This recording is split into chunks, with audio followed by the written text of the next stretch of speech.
I'm Jacob Courtwright, and this is The Locker Room.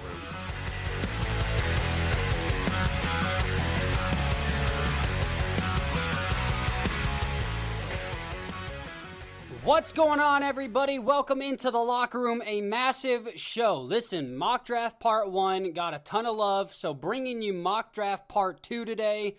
Before we can even get into it, I mean, there's so much to get to. The winner of the first ever Locker Room Bracket Challenge will be revealed today on the show. We'll talk a little NCAA. We'll talk about the recent addition of Sam Darnold to the Panthers. I mean, so much. But before I can even get to that, before you even get to the good stuff, before you get to the meat and potatoes, you got to have your veggies, right? So make sure you're following The Locker Room on our social media. The Locker Room Podcast 615 on Instagram. The Locker Room host, Jacob, on Facebook. TLR with Jacob on Twitter. And The Locker Room 22 on TikTok.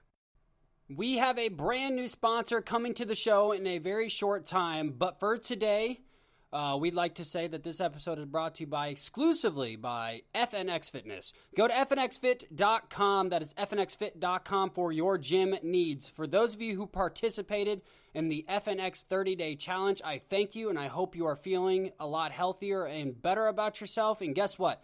We are going for round 2 in another few short months. So get your FNX products so you can be ready for the next FNX 30-day challenge. We will have prizes given away to those who are participants and those who make great successful strides in that. So use your promo code TLRHOST, that is TLRHOST, for 15% off your order.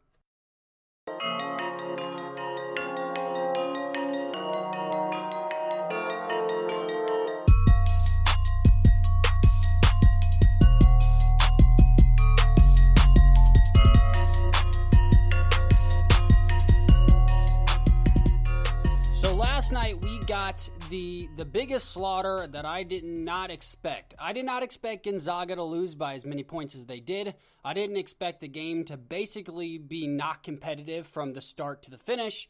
But I did expect Baylor to come out strong. I did expect the better team to win, and that was Baylor. Listen, I know I picked Illinois to win my bracket, and I know that it didn't pan out the way that it happened, but sometimes I just like to take a chance. Every year I do like 4 to 5 brackets. So I have Illinois winning one, I had Baylor winning one, I have Gonzaga winning one, I always have an Oregon Ducks bracket, even though most likely we'll never win one. But I always have Oregon winning one. And that's probably so at the end of the day, I at least have some winning bracket. Because listen, my bracket was bad this year. The main one I shared with you guys, I went out on a limb on a lot of these picks. I expected a crazy year because of the coronavirus. Surprise teams. I did not expect UCLA. I didn't expect, although I knew Baylor was probably the best team in all of college basketball, I didn't expect them to play the way they did. Basically just breeze through the tournament. It was one of the easiest runs we have ever seen in March Madness. I did not expect that big of a blowout. It was crazy. Baylor was the better team from start to finish. Baylor had the better team overall. I mean, Baylor was the best team all year, and we always looked past it because Gonzaga was undefeated. But Baylor had beaten the number 1 team, the number 2 team, the number 4 team, the number 5 team, the number 7 team, the number 9 team, the 12th, the 15th. They have done nothing but beat ranked opponents all year long, and we had just continually brushed it aside. While I think Gonzaga had the 2 best players in Timmy and Jalen Suggs, there's only so much 2 players can do on a team. It's like all those people that say, well, LeBron and Anthony Davis can lead the Lakers to a championship by themselves. That's not true. They needed Latavius Caldwell-Pope to average 18 points. They needed Alex Caruso to average 2 steals and play hard defense. They needed rebounding from Dwight Howard. They needed Markieff Morris to come in and stretch it. There is never going to be a team that plays basketball that can do it with just 2 people. Unless you're in high school or unless you're in middle school, a singular player or 2 players are not going to be able to propel you against teams that are just as adequate as you are if they are a complete team. Baylor was a complete team. So while Gonzaga had the better players, Baylor without a doubt was the best team. Their defensive rotation is some of the best I've ever seen. How fast they rotated on defense and how fast they got into their set on offense was miraculous. I mean, they were just too fast for Gonzaga the whole night. they were getting easy buckets. That's the crazy part. Gonzaga, while they played their hearts out, and it was a sad story because I actually became to really fall in love with Timmy and that handlebar mustache and him just yelling the widest things in history when he played basketball. Like, it was a lot of fun, but at the end of the day, they couldn't do anything. Baylor was too fast, too strong, out-rebounded. I mean, they weren't even working for their shots. There's a statistic that I like to look up, and I do a lot of nerdy research when it comes to sports because, well, let's put it this way. I'm a giant sports nerd. But Baylor was shooting almost 43% of wide-open shots. So almost half of their shots that they took in the entire game yesterday was an uncontested shot. Now, when I say uncontested, I know probably a lot of you are saying, like, there's no way they had that many wide-open threes. So uncontested is when you don't have a defender within 3 feet and you're able to get a clear shot off. No contest to the face. So they were shooting almost half of their shots completely uncontested the whole night. You know, they're a great shooting team, but their offensive sets, they were a great passing team very clearly. And I didn't watch a lot of Baylor until last night, but incredible passers of the basketball, incredible rebounders of the basketball, a very good shooting team. They just were too fast and too strong. If Gonzaga was able to stay toe-to-toe and calm down and not turn the ball over so much and not let Baylor just kind of open up their entire playbook, I think this would have been a very fun, competitive game. But at the end of the day, Baylor was the better team and they probably still would have won. But all Gonzaga had to do was remain calm. They were too jumpy, too sporadic, and Baylor played tough defense. Don't get me wrong. They switched in and out of a zone, went straight back to man. Like it was a very well-coached, better team won game, but at the end of the day, all Gonzaga had to do was slow the game down, put the ball in Timmy's hands, and work through Timmy. That would have opened up Jalen Suggs. That would have opened up, I don't know anybody else's names, but that would have opened up the rest of the team, and they needed to settle that game down. When the second you got into a foot race with Baylor is the second Baylor was able to tear you apart. And then in the half-court set, Gonzaga's defense was just torn apart. The screen and the movement and the rolling to the basket, I mean, just wide-open shot after wide-open shot. Baylor played a hell of a game. And like I said, they were the best team in all of college football all year. Or college football, excuse me. They were the best team in all of college basketball all year. All right? Like I said, they had beaten like 15 ranked opponents, and 7 of those were in the top 10. So while Gonzaga was undefeated, I knew this was what was going to happen with Gonzaga.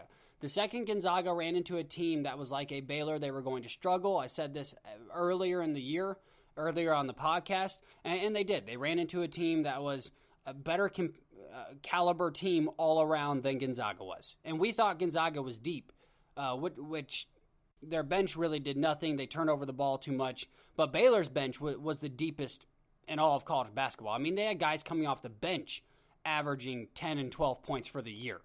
So Baylor ends up destroying it. I really wish we would have had a much more competitive game.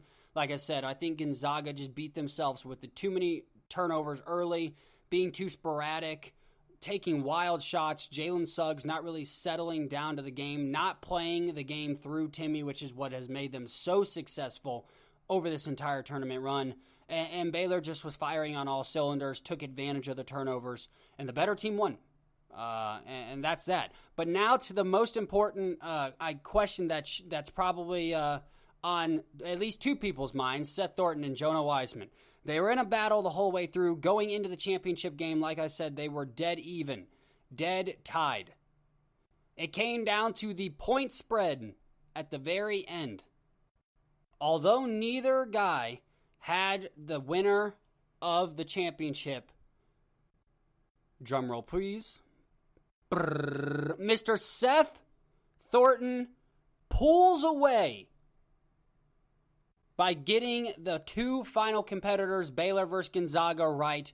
Jonah Wiseman, I'm sorry, it was a valiant effort, but Seth squeaks it by with a marginal victory here. And when I say marginal, I mean a marginal victory. Listen, if Gonzaga would have won, Seth would have ran away with this. We had another participant, I can't remember his name, and he quit halfway through and deleted his Instagram. He was not only the clear favorite, he was dominating everybody by like 11 points at one point, like just running away with it. But Seth, by default, since he quit, since he deleted his Instagram, since he no longer is alive apparently, you are the winner of the first annual Locker Room Bracket Challenge. So congratulations to Jonah Wiseman for making the championship. And thank you to everybody who came out and enjoyed it. It was a lot of fun. I can't wait till this thing grows. We're doing another Locker Room Fantasy Football this year.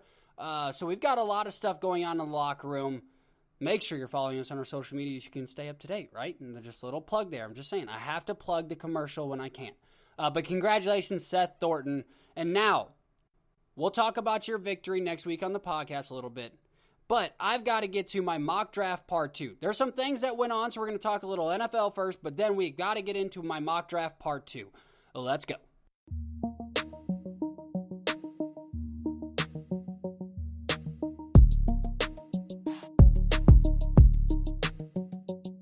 So as I said before, I am not a big proponent of doing trades in my mock draft. There's a couple reasons why. It just gets really messy really quick. So we're going to talk about some of the changes that happened. We're going to talk about the Atlanta Falcons potentially trading out of that spot. We're going to talk about the Panthers' acquisition of Sam Darnold. But I'm not going to change anything that's going on with my mock draft. Like I said, there's just too much that can happen, and I could do a different mock draft every single day if I really wanted to, based on how the rankings change per day. I'm just going to stick with what I've got. Now, there is one change that I do want to make before we get started. I completely put down the wrong name. So at 11, I had the Giants taking Gregory Rousseau, the edge rusher out of Miami. I'm flip-flopping that.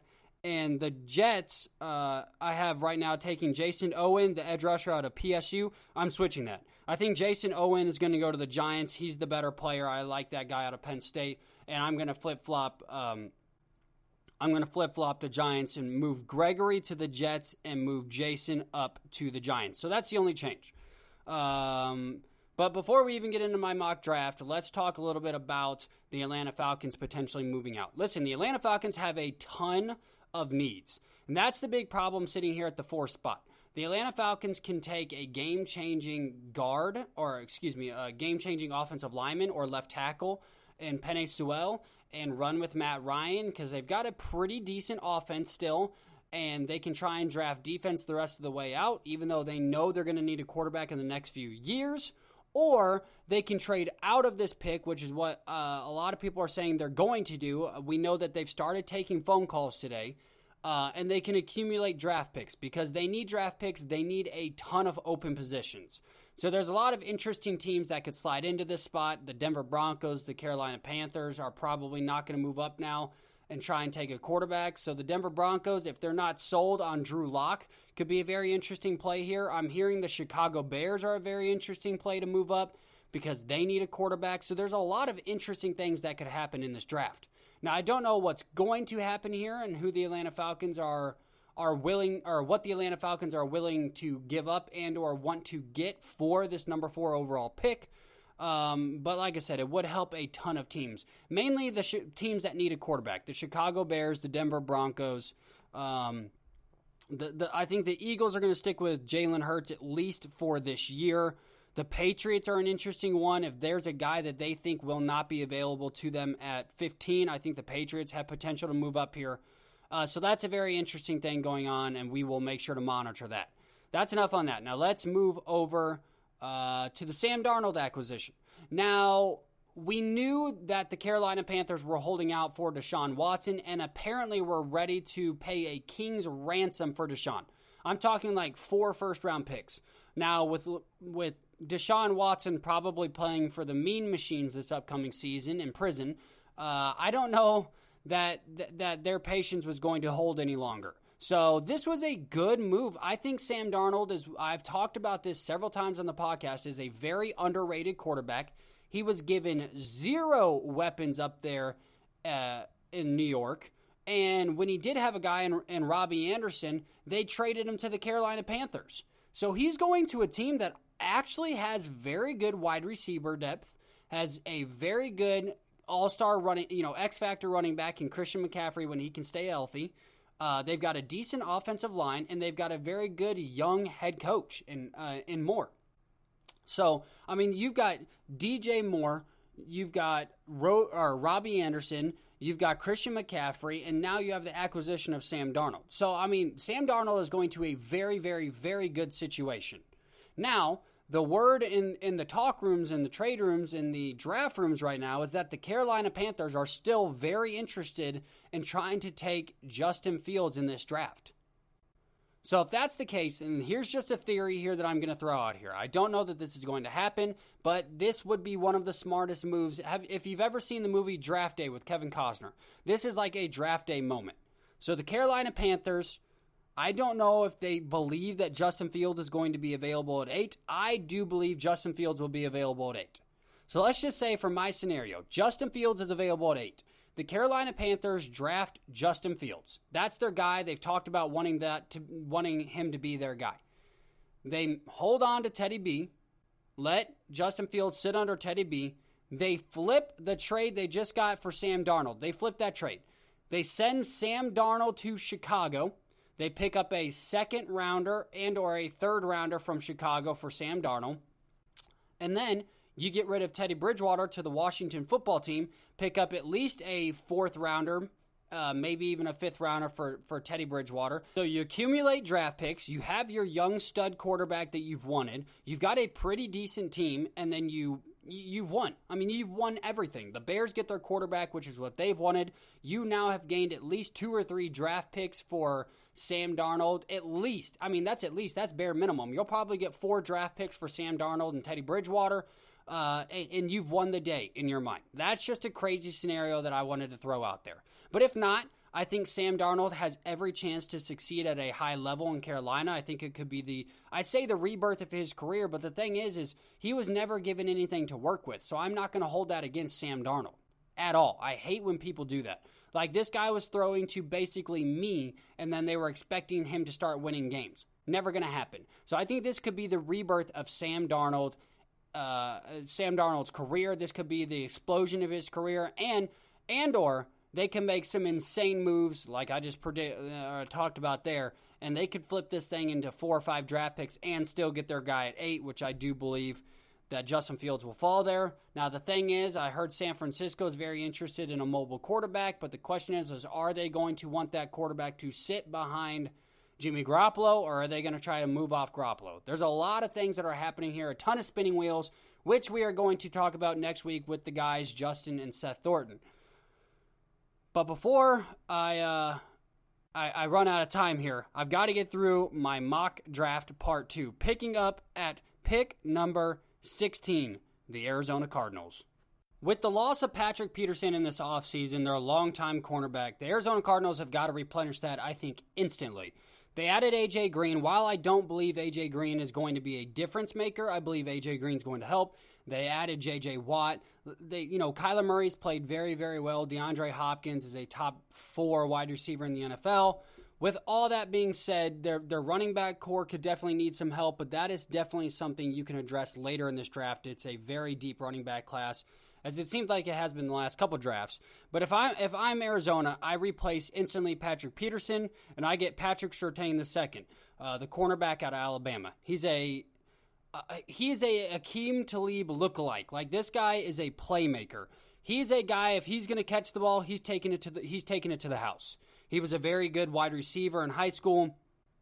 Of course, a very talented cornerback at Alabama, but he is a playmaking cornerback, which is something I think that they like there in Arizona. So I think Arizona has to go cornerback here. At 17, the Las Vegas Raiders. Now, this one I went a little bit back and forth on. The Raiders do have a couple of needs, I think, instantly, especially the edge rushers, the defensive line. Like, there's definitely some places that they could go here. Cornerback could use a little bit of help. Linebackers, like, their defense needs some beefing up all the way around. But if I'm the Raiders, you got rid of so many offensive linemen. I mean, basically wiped out every single one of your offensive linemen, So I believe the Raiders have to go offensive line. I don't see how they go anything but offensive line here. Tevin Jenkins, the offensive lineman out of Oklahoma State, is probably one of the more underrated offensive linemen in the country. He's a big body. He's a starter, every single year that he was there. He's a very physical blocker, which I really like. Like, here's the deal. There's linemen that are good finessers. Your Tristan Wirfs, for example, last year, he is a finessing offensive lineman. Penei Sewell, he's a finessing offensive lineman. But the interesting thing about Sewell is Sewell has that rare combination of strength and physicality to him, along with finesse. And I think that Telvin Jenkins is the exact same way. He's got a combination of physical strength, a little bit of finesse, but he is a brute offensive lineman who can plug in instantly in the guard position. And Raiders have to beef up that offensive line after they literally got rid of everybody. At number 18, the Dolphins. Now, we talked about the Dolphins already taking Kyle Pitts. I have them taking Kyle Pitts in the first round. So the Dolphins have a few needs, but not a lot that are, pressing here. They definitely could use a safety. They definitely could use another cornerback. But I think that they've got to protect their young asset. If they're going to go all in with Tua Tagovailoa, they've got to protect their asset. I am a big believer, and I actually had a conversation with Seth Thornton, who's going to be on the show next week.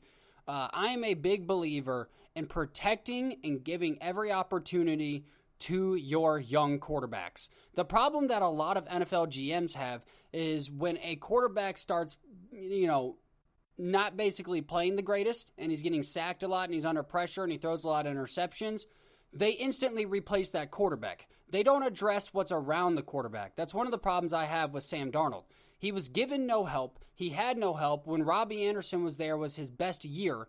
He was running for his life every single, it was down, set, hike, run away 15 yards, and try and just get the ball out before they kill you. So they've got to give Tua Tagovailoa another chance. Now listen, if Tua Tagovailoa with this team, if they were able to get Kyle Pitts, they've got a good defense. And they can draft defense the rest of the way out if they really wanted to. If they can protect him and if they can keep Tua Tagovailoa upright and healthy, Tua Tagovailoa will have every opportunity to succeed. Besides Justin Herbert in Los Angeles, he went to the best situation out of all quarterbacks. Now, I'm a big proponent of quarterbacks sitting a year behind the veterans so they can learn more, but listen, after he got put into the starting lineup, he had jaw-dropping, atrocious games. Now, he was coming off of injury, so I'm giving him the benefit of the doubt, I guess is what I'm trying to say. But he had games where he was, 9 of 26 with 90 yards and an interception at halftime where you're just like, wow, this is bad football. So if they're able to protect him with Elijah Vera Tucker, the offensive lineman out of USC, he's rated very, very high on a lot of people's boards. I have him a little bit lower. I think Elijah Vera Tucker already has kind of hit his ceiling. He is what he is. He's an instant plug-in offensive lineman. But at the end of the day, that's sometimes all you need. The Tampa Bay Buccaneers, like last year when they got Tristan Wirfs, it was just an instant plug-in. He can play football for the next 10 years. He's just like every big old white fat lineman that plays football for 15 years, then retires and loses all their weight and becomes shredded, right? So I think Elijah Vera Tucker is going to fit in just nicely here, and you've got to give Tua every opportunity. At 19, the WTFers, the Washington football team. Now, they are very similar to Atlanta. So they have so many needs across the board. Besides defensive line, we all know the defensive line is not only stupid good, the defensive line is the deepest in the entire NFL. If they were smart, they would get rid of some of that depth on the defensive line and pick up more draft picks, but they're not smart. They're basically the Chicago Bears of the NFC East. They make dumb decisions left and right. And the problem is with a lot of organizations, the Jets, the Jaguars are finally turning the curve of doing this thing right. But teams like the Bears, the Jets, the Washington football team, they make the same mistakes every single year, and then they're shocked when they're not getting any better. So hopefully they said that they're turning the corner here. They're going to build this thing the right way. They brought in Fitzmagic, it's a good opportunity for Fitzmagic to just be the quarterback for the year. If they don't try and get a Teddy Bridgewater, and just save it up and get ready to get into the draft next year. They got rid of Alex Smith. So I like the fact that they're clearing some of this old dead players and cap space and clearing up this roster. I think here, honestly, they were one of the worst passing defensive teams in the entire NFL. I get Trevon Moorhead, the safety out of TCU. Listen, Trevon Moorhead is the most talented. He's up there with some of the most talented defensive players in this draft. I have him right there with Micah Parsons as one of the best defensive players in this draft. He's a big body, 6'2", strong safety, fast. But what intrigues me about him is he is able to turn his hips in a moment's notice, which for a safety, especially a lot of safeties are, they're so used to, like the Kevin Byards of the world, safeties that like to go downhill. And while that's effective, you need a safety that's able to go downhill consistently. You need a safety that also can open up, and when your opposite safety gets beat over the top, can recover quickly. He is a quick recovering safety who is also pretty darn physical. I think this is a perfect spot here. Beef up this Washington defense, which is already pretty good. At 20, the Chicago Bears. Finally, the Bears have a pick in the draft. Listen, the Bears have to go cornerback. I don't know why you go anywhere else. If the Bears aren't willing to make the moves to try and trade up to take a stud quarterback and draft cornerback maybe later in the draft, then they have to take a cornerback here at this position. I think J.C. Horn is one of the most underrated, most talented cornerbacks in this entire draft. He's one of those guys. He reminds me a lot of... not necessarily who he reminds me of, but somebody that he's like in this draft is Trey Lance. Somebody who has a lot of raw talent, who's a very good athlete, who did a very good job, who has the highest ceiling, and I think that's something that you take a chance on. Listen, Trey Lance, if Trey Lance is what a lot of people think he's going to be, Trey Lance is the second coming of Patrick Mahomes. Super athletic, a massive arm like Aaron Rodgers, super quick, good pocket presence. Trey Lance is one of those guys who did everything perfect in college, and he has the highest upside, I think, out of all the quarterbacks, even over Trevor Lawrence. And I think Trevor Lawrence is an instant Hall of Famer. It's hard to miss on somebody like a Trevor Lawrence, right? But like a Trey Lance, I think that J.C. Horn's one of those guys too. He's long, super athletic. One of the more aggressive cornerbacks, which if I'm a GM, I like aggressive cornerbacks. I like cornerbacks that are going to beat the hell out of the wide receivers, going to beat the hell out of the tight ends every time they cross that side of the line. Every time that ball is hiked, I want hands on them. It just keeps pressure the whole time. And that's why Richard Sherman was so damn good for so long. He was physical with every single wide receiver. He was always pushing him, shoving him, knocking him, hip checking him. He was always on top of him. And after a while, listen, I'm a wide receiver. Wide receivers are a little bit softer, all right, guys? There's very few, tough, strong wide receivers. And those of you who are, the DeAndre Hopkins, the Michael Thomases, you guys are who you are, the best in the entire league. But, us receivers don't like to get pushed and nudged after every single play. We try and stay away from the fray. But I love the fact that he's aggressive off the line. I think the Bears would get a massive steal here. I think that they would make up for the fact that they did not return Fulton. Plain and simple.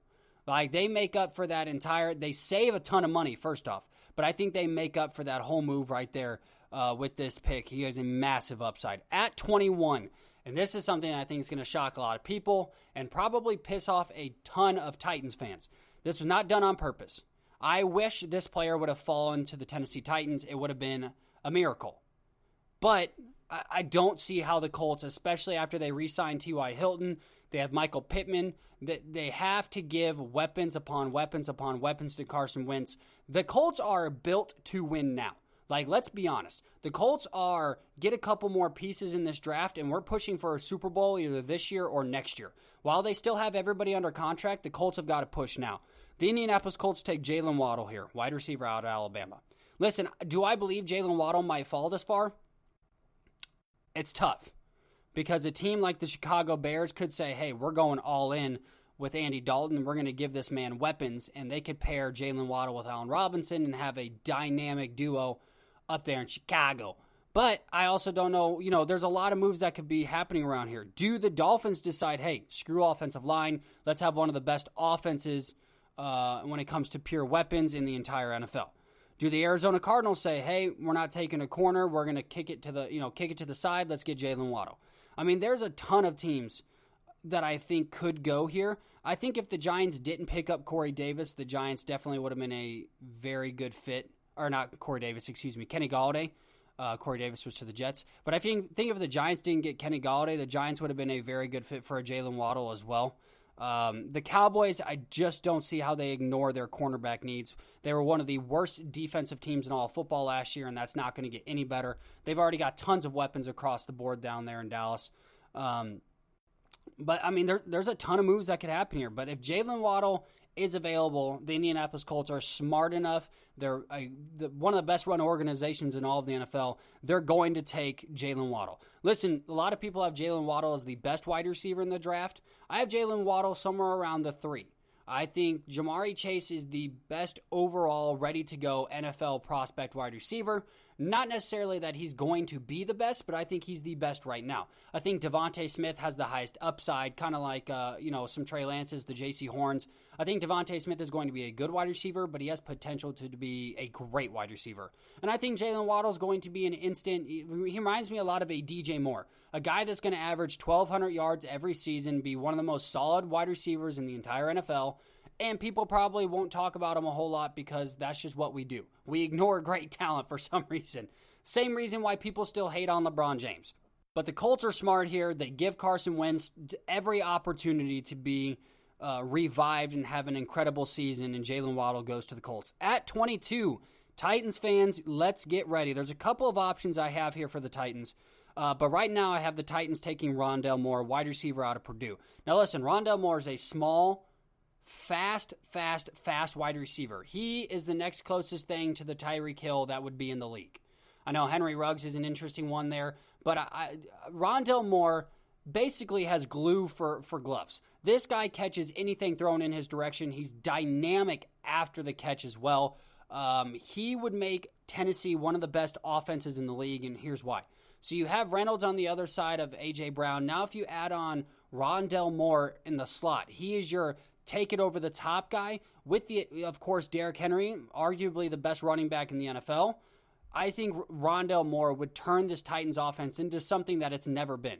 Dynamic. The Titans have always been very good at one thing, either very good at passing or very good at running. Since Ryan Tannehill took over, they've been pretty good. They've been great at running, but they've been pretty good at passing. I think Rondale Moore could jump them up into an elite category. I think he's that special. I know he's fallen on a lot of draft boards, but I like Rondale Moore here for the Titans. Also, if the Titans decide, hey, we need to go defense here, Asante Samuel Jr. is probably the best available cornerback out of FSU.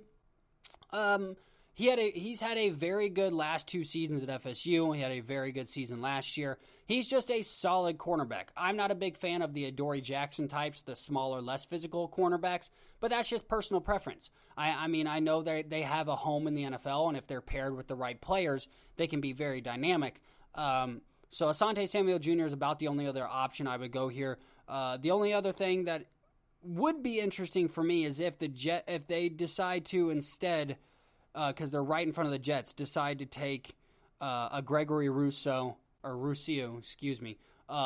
before the Jets take him in the very next pick. So if that's the case, I think that's the best case scenario for the Titans is Rondale Moore. But there's a couple of options that I wouldn't be mad at that the Titans entertain here. I was not a big fan of the Titans' offense of Isaiah Wilson last year. Their pick in the first round. The offensive lineman not only is no longer part of the Titans, he was sent down to, I believe, the Dolphins, and he got cut like a week later because he couldn't keep his head on straight.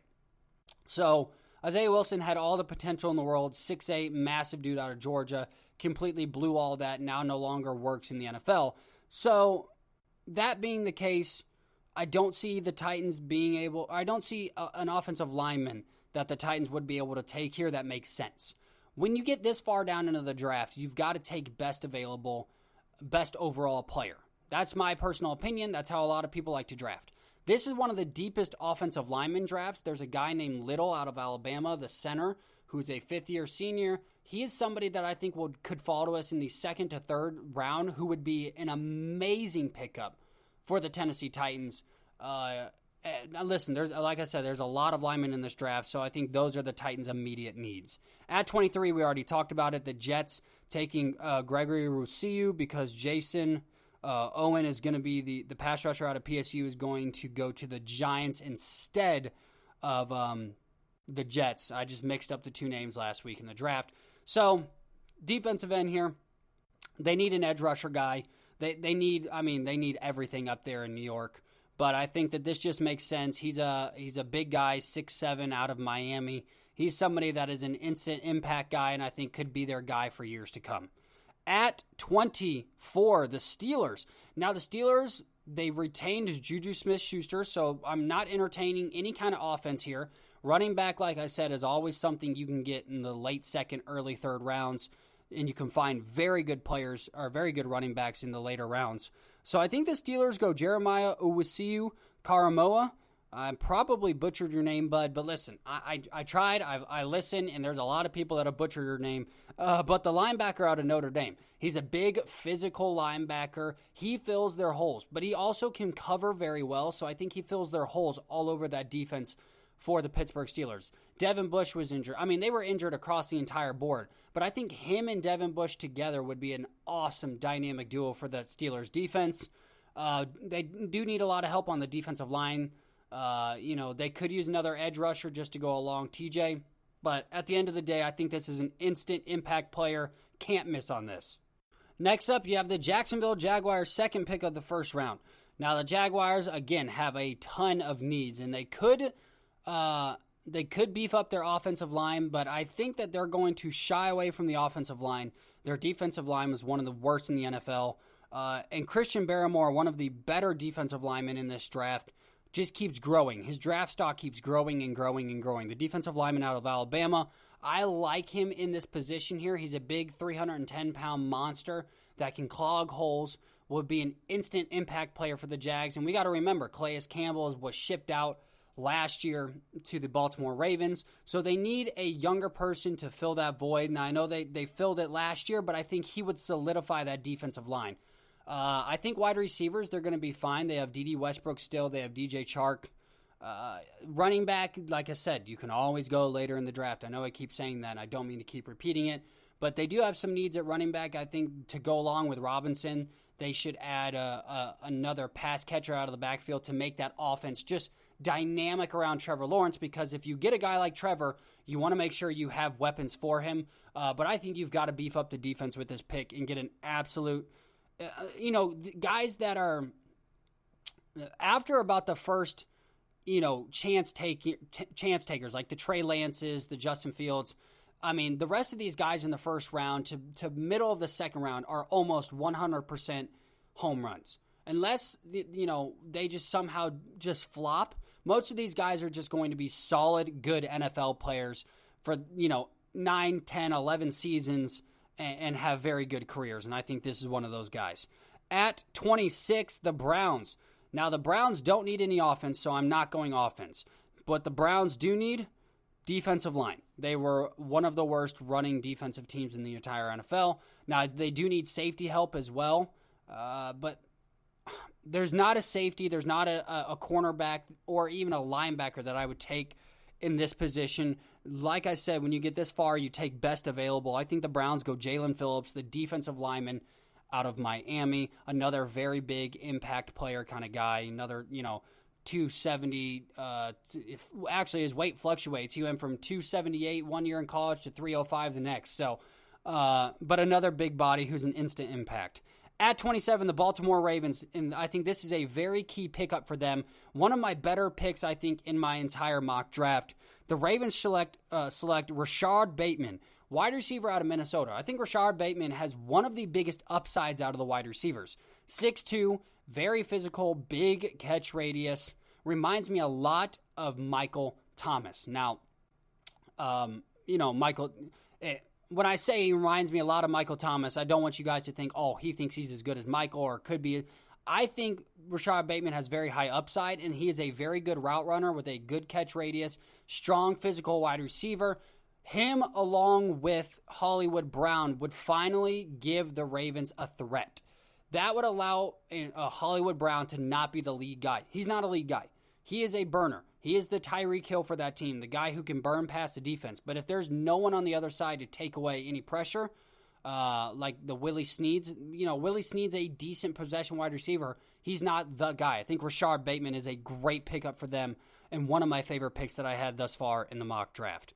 At 28, the Saints. The Saints, I have Asante Samuel Jr. here. Listen, Janoris Jenkins is gone. They need tremendous help in the cornerback position. Their defensive line was fantastic last year. Asante Samuel Jr. Out of FSU, the cornerback, we already talked about it with the Titans.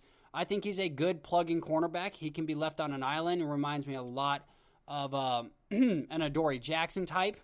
But I think he's a little bit more physical, a little bit more durable. He had a very good season last year. I mean, this just fills their need instantly.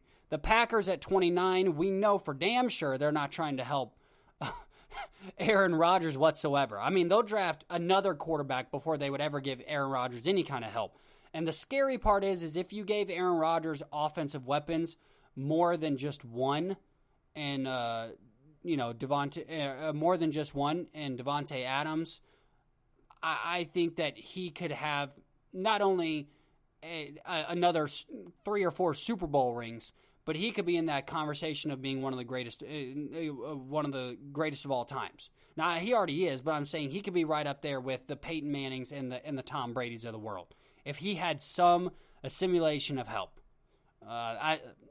That's just 100% fact. But I think they're going to go Carlos Basham Jr., the defensive end out of Wake Forest. They had too much inconsistency from their edge rushers last season. They didn't get to the quarterback enough. Several games with 1 and/or half sacks, not even getting a full sack in several different games. And down the stretch, especially in the playoffs, you could tell their pressure lacked on a game-to-game basis. So I think you go the defensive end out of Wake Forest here. It's probably your best available option. At 30, the Buffalo Bills. This one's also intriguing, but I'm going to go Tyson Campbell here. I think they finally give Tre'Davious White somebody on the other side that can sit on an island, a good physical corner who doesn't have to be helped out over and over and over again. Tyson Campbell, the cornerback out of Georgia, another plug-in instant player. I think he will add very nicely to the Bills' defense. Of course, they re-signed the linebackers. They got a pretty decent defensive line. While they have some other defensive needs, this Bills team is on the cusp of a very strong Super Bowl run. I think offensive weapon-wise, Stephon Diggs fills their gap very nicely. Michael Beasley fills their gap very nicely. And if somebody like an Elijah Moore, the wide receiver out of Ole Miss, can maybe fall to them in the later round, this team is ready to win a Super Bowl. At 31, the team that got stomped by Tom Brady and the Tampa Bay Buccaneers, the Kansas City Chiefs select Jalen Mayfield, offensive lineman out of Michigan. Listen, if the Super Bowl was any indication on what they needed, it was linemen. I've never seen Patrick Mahomes run. I already talked about this on the show. Sorry, guys, I keep remembering things that we talk about on the show. But he rushed for like 400-plus yards, but they were all negative yards. It was him running away from the entire defense of the Tampa Bay Buccaneers because they couldn't block anything. They literally couldn't block anything. My grandma, who is like 78 years old, has had 1,000 surgeries and probably doesn't even remember who I am on a day-to-day basis. If I said, Grandma, you just need to get in that backfield, I'm pretty sure she could get through. That's how bad they were. So, Jalen Mayfield, I think besides Alex Leatherwood, I think Jalen Mayfield is where this offensive line kind of caps out as people that you should take in the first round. There's only 2 other offensive linemen. I have Jalen Mayfield going to the Chiefs, and then, of course, for the Tampa Bay Buccaneers, at 32, I have them taking Alex Leatherwood, offensive lineman out of Bama. I think these 2 guys are pretty interchangeable. I think Leatherwood is one of the more underrated offensive linemen in this draft, but at the end of the day, they are instant plug-in play guys. They can go from tackle to guard, and they're pretty good. But, I mean, when you're a champion, especially like when you're the Tampa Bay Buccaneers and you're returning you're not only returning just about everybody. You're the only team since like 1980-something that returned all 22 starters from your championship season. You just need to improve what you already have there. And if you can protect Tom Brady even more, you've skyrocketed yourselves as not only the clear favorite, but the favorite by a long shot. And then if you're the Chiefs, the biggest things that you struggle with was defensive pressure. There's not a good edge rusher that I would take this high in the draft. Your linebackers could use some help. There's not a linebacker that I'm saying you need to go get that. I think the biggest glaring need that they have to fill right now is Jalen Mayfield. So there it is. That is my mock draft part 2. Next week on the show, we are going to be getting into it with Seth Thornton and Justin Courtwright. They're going to bring us their mock drafts. We're going to talk a little football. And then, like I said, April 29th, we will be streaming the entire first round of the NFL draft with full commentary on YouTube. More information on that to come very soon. But there it is. I will make sure that if you follow me on Instagram, I will make sure that I put out my mock draft board like I did last week on my Instagram. So if you enjoy looking at mock drafts, give mine a look. Hey, if you've made a mock draft, there's several of you that have and have sent it to me. I'd love to see it. I'd love to talk about it with you. It's a lot of fun to talk about the NFL draft. So make sure you hit me up if you have one. Well, that's all I got for you guys. Thank you all for listening. Our viewership has continued to grow on a weekly basis, and I don't know if it's because you all are enjoying the show or you're just waiting to hear what dumb crap comes out of my mouth next. Either way, I'm getting views, and that's awesome. It means the world to me. You honestly don't understand.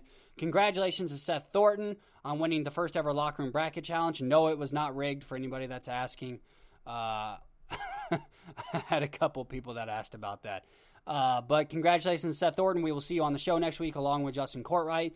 To everybody else listening at home, thank you for everything. Once again, guys, I'm Jacob Courtwright, and this is The Locker Room.